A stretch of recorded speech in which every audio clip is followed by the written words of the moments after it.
Even when you feel low, you can still go. Even when you feel slow, you can still go.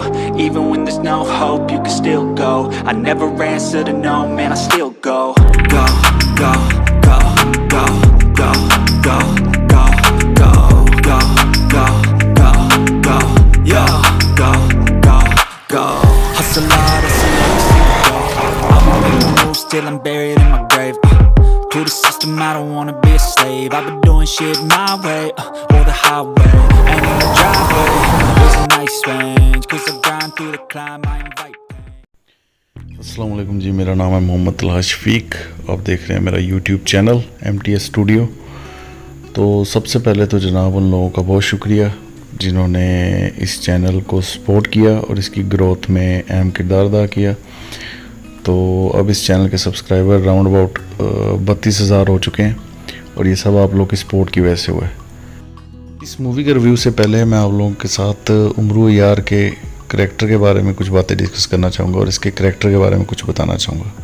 सबसे पहले तो हमें ये understand करना है कि ये उमरू यार बेसिकली क्या करैक्टर है, इसका क्या मरकज़ी ख्याल है, क्या इसकी कहानी का जो तारीख़ी पस मंज़र है वो क्या है। तो ये जो उमरू यार का करैक्टर है, ये दास्तान अमीर हमज़ा का एक बहुत मारूफ़ करैक्टर है और ये दास्तान महमूद गज़नवी के दौर से जो है ना कागज़ पे मुंतकिल हुई है। ये उससे पहले का एक फ़ोकलोर है, मतलब एक ऐसी कहानी है जो कि आम तौर पे लोगों में मशहूर हो जाती है। तो महमूद गज़नवी के दौर पे इसे कागज़ पे मुंतकिल किया गया। इसके बाद तकरीबन 500 साल के बाद मुग़ल शहनशाह अकबर के ज़माने में इसको दोबारा लिखा गया और फ़ारसी ज़बान में ये कहानी लिखी गई। ठीक है, ये पर्शियन फ़ोकलोर है। और अब इस जो दास्तान को है हिंदुस्तान में जब ये पहुंची ये कहानी, तो इसको बहुत ज़्यादा जो मकबूलियत मिलना शुरू हुई, लोगों ने इसे पढ़ना शुरू किया और फिर ये कहानी उर्दू ज़बान में भी आई। तो इसके जो इब्तदाई नुस्खे हैं वो तकरीबन 46 उसकी जिल्दें जो हैं वो लिखी गई और 45,000 से ज़ायद सफ़ात पर इसकी सारी कहानियाँ बनी। तो इस कहानी को अगर समझा जाए उमरू यार को, तो ये जो दास्तान अमीर हमज़ा में जो एक करैक्टर है, जो बड़ा एक इंटरेस्टिंग करैक्टर है, जो कि बच्चों में भी बड़ा मशहूर हुआ, वो उमरू यार के। अब उमरू यार के किरदार को हम देखते हैं, उसको ज़रा मैं आपको समझाता हूँ कि उमरू यार एक काफ़ी चालाक, मकार, फरेबी और मौका परस्त, काफ़ी ज़्यादा लोगों के साथ वो ना फ्रॉड ही करता है।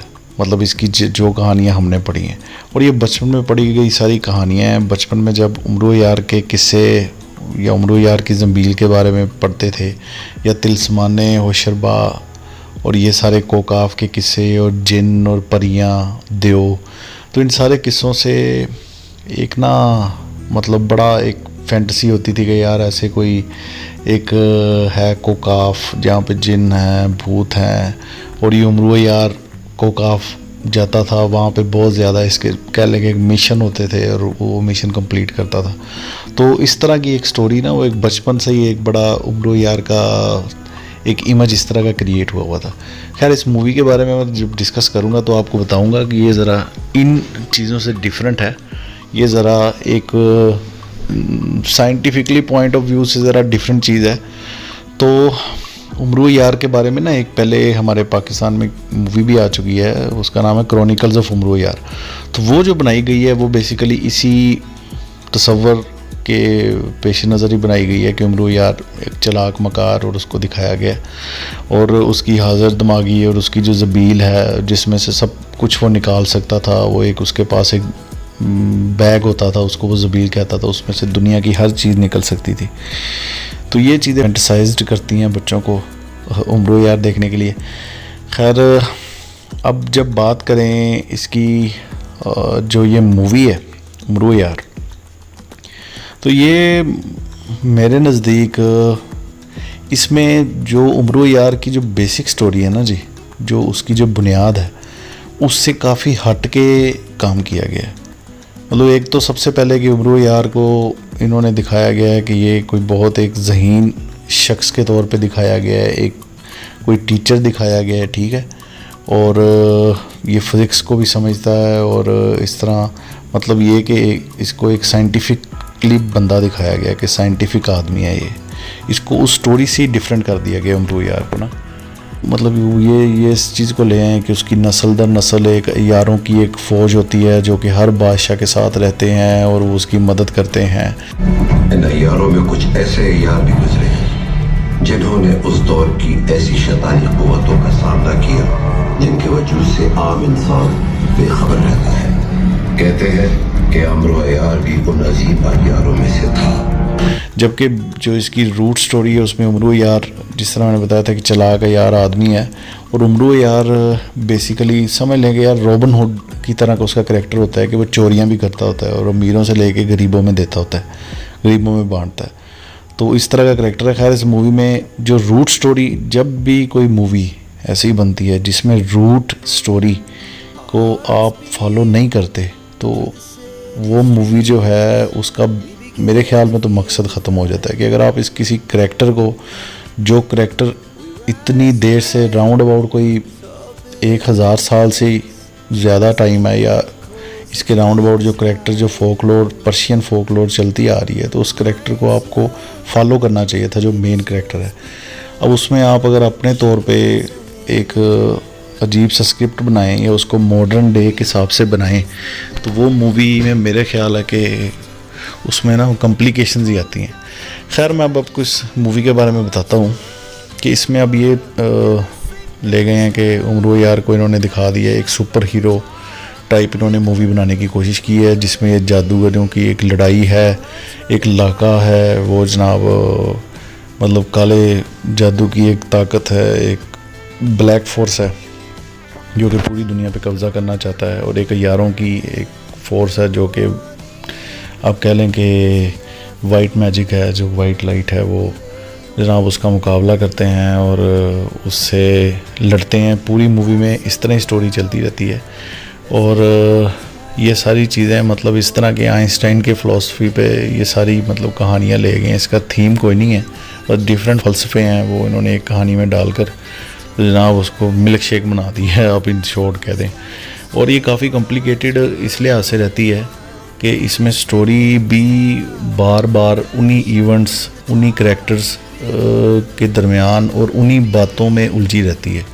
मतलब ऐसा सच अगर देखा जाए VFX का या एक्शन का तो वो इस मूवी में अच्छा है। मतलब अगर VFX जो है वो उसमें अच्छा बनाया गया इस मूवी का, तो इसकी एडिटिंग बहुत अच्छी की गई है और इसका जो एक्शन था वो भी सिनेमा की स्क्रीन पे बहुत अच्छा लगा देखना। तो अब इसके जो स्क्रिप्ट राइटर थे वो आतिफ सिद्दीकी हैं, जिन्होंने बस कहने के ऐसा स्क्रिप्ट लिखा है जिसका सिर पैर तो है कोई नहीं, सीधी सीधी कहानी चल रही होती है। अलबत्ता चंद अच्छे मुकाल में अगर लिख देते तो फिर ज़्यादा इसमें रहता। इसमें कोई डायलॉग भी कोई बहुत ख़ास नहीं है मूवी में, तो इसलिए जनाब ये जब मूवी चलती है तो इसमें ना थोड़ी सी बोरियत भी हो जाती है। और अब आपको मैं बता दूं इसके बारे में कि वैसे तो आपको देखना चाहिए ये कि इस मूवी में क्या है, बट अगर आप ये सोच के देखेंगे कि यार ये दास्तान अमीर हमज़ा का उमरू यार करैक्टर है या जो हमारे बचपन का करैक्टर है, तो वो ये नहीं है। ये तो एक डिफरेंट एक सुपर हीरो करैक्टर है और इसकी डिफरेंट स्टोरी चल रही है और ये अपने रूट्स के साथ बिल्कुल नहीं जुड़ा हुआ। ये अपने असल जो दास्तान अमीर हमज़ा का करैक्टर है उससे बहुत डिफरेंट करैक्टर है। बाकी डायरेक्शन अच्छी दी गई है जी, जो चीज़ें पॉजिटिव है उसको हम पॉजिटिव करेंगे, और इसकी स्टोरी जिस हिसाब से वो लेके चले हैं वो अगर उसको थोड़ा सा इतना कॉम्प्लिकेट ना किया जाता या बार बार उसी तरह की इवेंट्स ना क्रिएट किए जाते तो फिर ये कुछ ज़्यादा अच्छा हो सकता था। बाकी एक्टिंग की बात की जाए, एक्टिंग अच्छी थी। तो ओवरऑल जब इसका ट्रेलर रिलीज़ हुआ था कोई लोगों की काफ़ी एक्सपेक्टेशन इस मूवी से हो गई थी, उस तरह की एक्सपेक्टेशन सिनेमा पे जाके नहीं बनती। तो मैंने भी इधर सिनीप्लेक्स सिनेमा है उधर जाके हमने मूवी देखी थी विद फैमिली। तो मूवी के ट्रेलर से ही बंदा काफ़ी इसमें मतलब इंटरेस्ट था और एक उमरू यार के नाम से कि बचपन से जनाब कहानियाँ पढ़ी हैं और सारी वो छोटी छोटी और 10-10 रुपए वाली वो कहानियाँ होती थी, अंदर 3-3 4-4 कहानियाँ। खैर उस तरह की एक्सपेक्टेशन नहीं थी मूवी से। बाकी आप लोग देखेंगे तो आप लोग को अच्छा लगेगा नहीं लगेगा डिपेंड करता है आप लोग की अपनी सोच पे या आप किस तरह इस मूवी को देखते हैं। तो बस इसके VFX के जो थे वो काफ़ी अच्छे बनाए गए थे, ख़ास तौर पे जो विलन लका है उसके VFX और जो हीरो के तख्लीकाती कमालात वो अच्छे थे।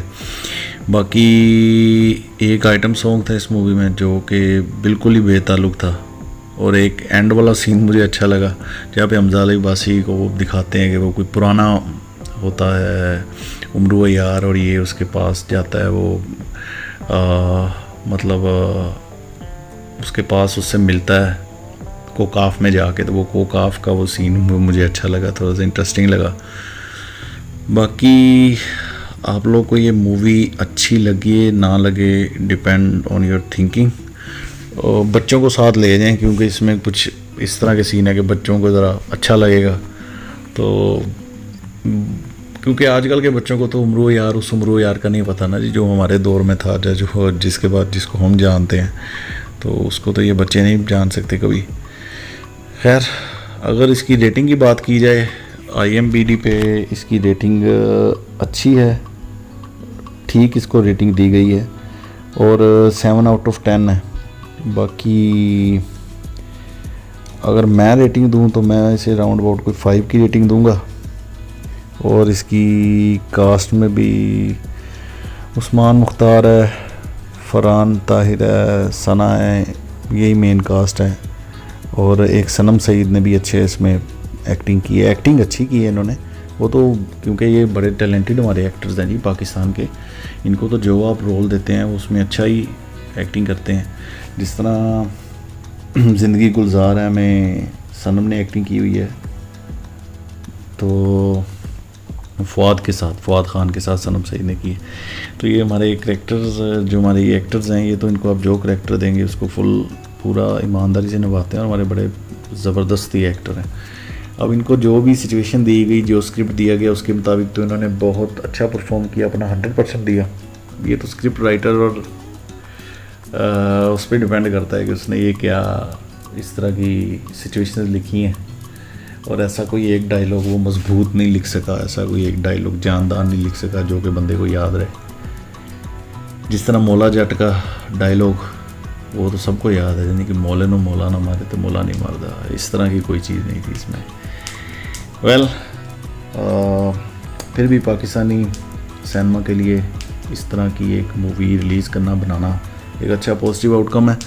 और आप लोग को मैं रिकमेंड तो यही करूँगा कि जाके ये मूवी देखें सिनेमा में, बच्चों को लेके जाएं, बच्चे एंजॉय करेंगे इसे।